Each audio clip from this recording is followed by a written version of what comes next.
Abdou Karim Sall mo ganduɗa ko ministre, Abdou Karim Sall mo ganduɗa ko maire Mbaw, Abdou Karim Sall mo ganduɗa ko dasɗo mbowtu mum ɗo e horkadiere. Waɗi Abdou Karim Sall kala ken ara ko événement ji mawɗi wonanta horkadiere. Hamin jurti sobako janggo kadi ko événement mo ganduɗa ɓurɗo teskade no feewi, mo yimɓe ɓuuri teskade. Nde wonno tigui rigui Abdou Karim Sall wonko yobni horkadiere naɓe, ko yobni horkadiere naɓe, ɗum kadi heddi e ɓerɗe mabɓe wonande min komin ɓiɗɗo horkadiere najo. No horkadiere najo goto foof ɓamata sawdu mon yaaha yiiloyo dañal ni min ko noon minen Allah waɗi jibinani ɗo wuure mawnumi wuure he janggumi wuure he gummimi ɗo noon jaami eno yimɓe foof jaranni ɗum noon somi dañi gartami ko horkadiere. Ɗum noon waɗi noon e kala sagal so tawi Abdou Karim Sall ara ɗo e horkadiere, ara e diwan, ara e commune he commune o waɗata ko dille. Abdou Karim ko moƴƴo. Abdou Karim c'est un homme de développement. Abdou Karim c'est un homme humble. Abdou Karim c'est un homme social. Donc Abdou Karim d'une manière générale, Abdou Karim c'est un homme multidimensionnel. Abdou Karim Sall o waɗi golle kewɗe, ko neɗɗo dariɗo, ko neɗɗo jiɗɗo wuuro mo, ko neɗɗo jiɗɗo leydi mo. Ko adi fof wonande leydi Sénégal wonko waɗi hen ko yejjittaki. Inchallah ko ñalawma mo ganduɗa pewjaɗo, ko ñalawma mo ganduɗa hoore ma pewjidaɗo jewtidaɗo wonande janggo ka Abdou Karim Sall garoɗo o ko ɓiɗɗo horkadiere najo. Nde ko noon ko ɓiɗɗo horkadiere najo foof jalti e wondude e junggo woto, wondude e koyngal gotol, wondude e miijo woto gam jaɓɓade Abdou Karim Sall. Min jaɓɓata Abdou Karim Sall ɗum ɗo min jaɓɓi Abdou Karim Sall ko ɓiɗɗo wuuro ngo no mbirumami ni. Ɗum waɗi noon ɗo hande sukɗo e mawɗo ɗo e foof ene yaadi e jaɓɓugal Abdou Karim Sall. Ha waɗi noon joni joni o yimɓe foof ene tinti ene paami ngalɗo garal Abdou Karim Sall ngal kala neɗɗo to wawi won yo waɗa participation muɗum waɗa hen neɗɗankagal muɗum. Ɗum waɗi noon diwan o foof ɓe ganduɗa hoore ma nenide ene waɗi e ñalawma janggo ma ɗum waɗa ɓittu. So tawi noon en garti Oumar Doro Koumé horkadiere wawa yejjidde Abdou Karim Sall. Gueɗe Abdou Karim vraiment hande en gaynata ɗo ko yimɓe wiɗem dans un premier temps Abdou Karim Sall o addi ɗo eno won espace numérique ouvert. Abdou Karim Sall o waɗi réhabilité des mosquées. Abdou Karim Sall addi ɗo des lampadaires. Au niveau de l'éducation, il a construit 3 salles de classe au niveau du lycée de Horkadiere. Il a offert aux 3 écoles de Horkadiere 200 tables bancs. Donc vraiment, Abdou Karim c'est vraiment gagnant. Il a fait beaucoup de choses pour Horkadiere. Sur le plan social, sur le plan éducation, sur tous les plans. Donc c'est bien elle dit que Abdou Karim goɗɗo hande ko ɗo mbalti. Hande wonko waɗi ɗo won chômage mo ittiɗo en. So e wonno e laamu he min gandano ko sababu mo noon addani min andude ɗiɗo contrat ji ene wonno nden noon minen Fuutankoɓe min gandano haɗi gooti non vraiment wonko itti o yolti kujjaji kewɗi wonko waɗi ɗo o wuuro he e diwan wuuro he wonande jumaji e wonande jamaji fo o waɗi ko jibnande leydi ndi noon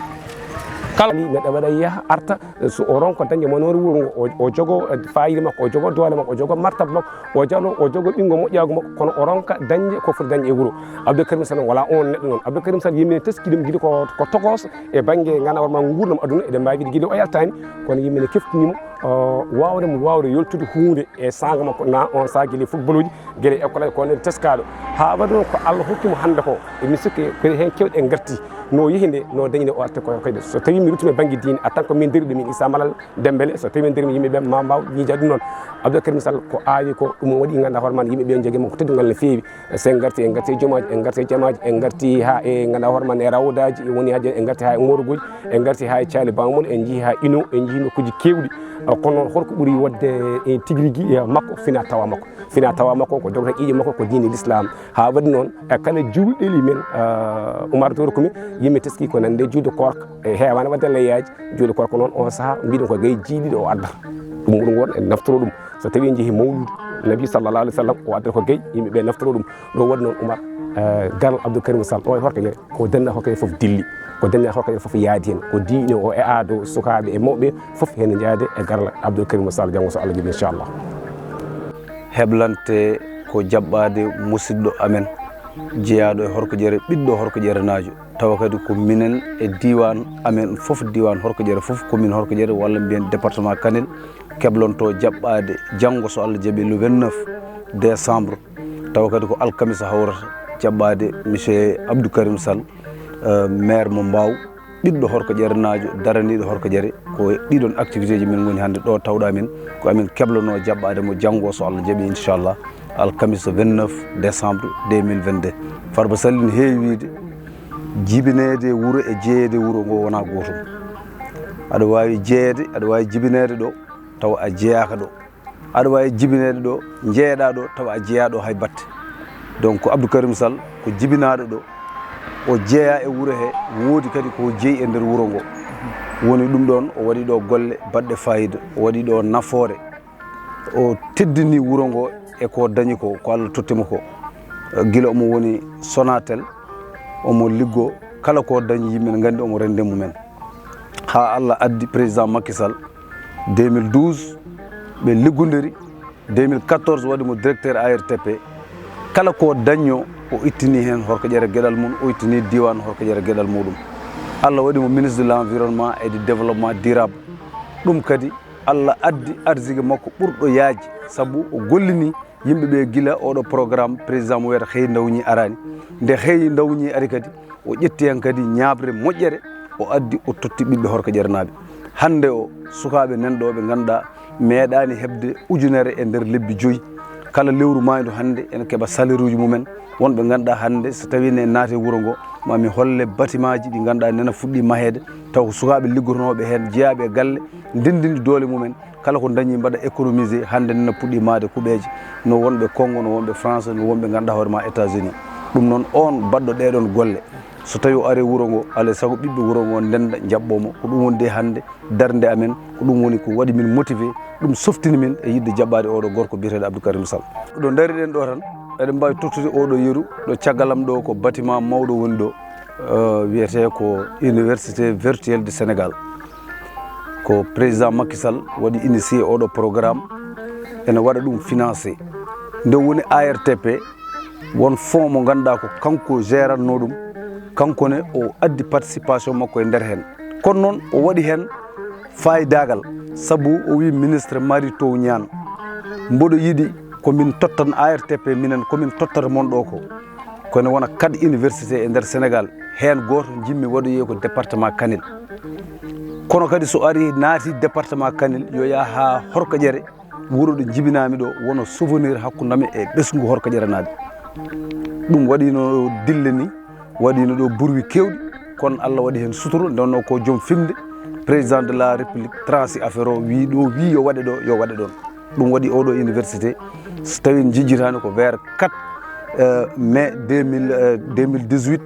hawruno koye aljuma pose première pierre waɗa ɗo henne e nder horkodiére tawtorede dendagal responsable uji e département mo Kanel e tawtorede ministre joguinoɗo jangde towde biyeteɗo Mary Teuw Niane hande o liggey o gasi eɗen daara ɗum presque liggey o hande 99%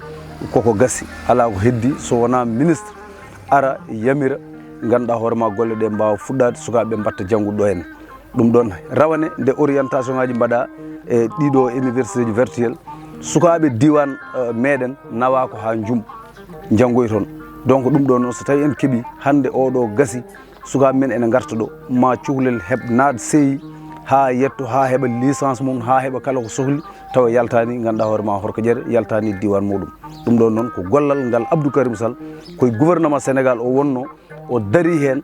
o fooɗi ha ɗum ɗo ari ɗo henna e nder horkodiére nde arande nde won winoɓe wawa wonde ɗo henna par ce que horkodiére ala hay lycée pourquoi en heɓa université kono noon nde wonno junggo ngoni juuti omo jogui fimde o ñaagui Allah jaaɓi jaɓanimo ɗum Allah addani en ha université o hande sompama ɗo henna kono wona ɗum tan sa tournino caméra ma o e dow goudron he ma yi hen ganduɗa hoorema lampadaire uji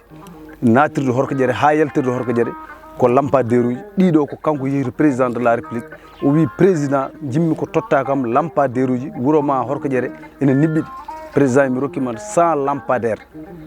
ɗi mbaɗa e oto ɗi gadda ha galle makko ɗi jippina ɗo ɗi compa ɗo ene nder horkodiére ɗum ɗon ko gueɗe ɗe ganduɗa dendade ko neɗɗo wona ko yaltinta e poos mum kono ko neɗɗo mo ganduɗa ko connaissance muɗum e pellital mum e yiɗande wuuro mum tagata neɗɗo heɓde ɗeɗo gueɗe donc ɗeɗo tan eɗen mbawi fawde hen juuɗe men mbiyen ɗum ɗo de Abdou Karim Sall addi ɗum ɗo e wuuro he taw ko état fooɗi addi sababu nde wonde ɗum toon e joga ɗum influence mawɗo e laamu Sénégal sen kaali golle personnel ɗe ngannduɗaa koye poos makko o ittata umaade ɗo e poste santé mo Horkodiére 2 ambulance o addi ɗum ɗo addi ɗo ambulance woni ɗo dogi haa boni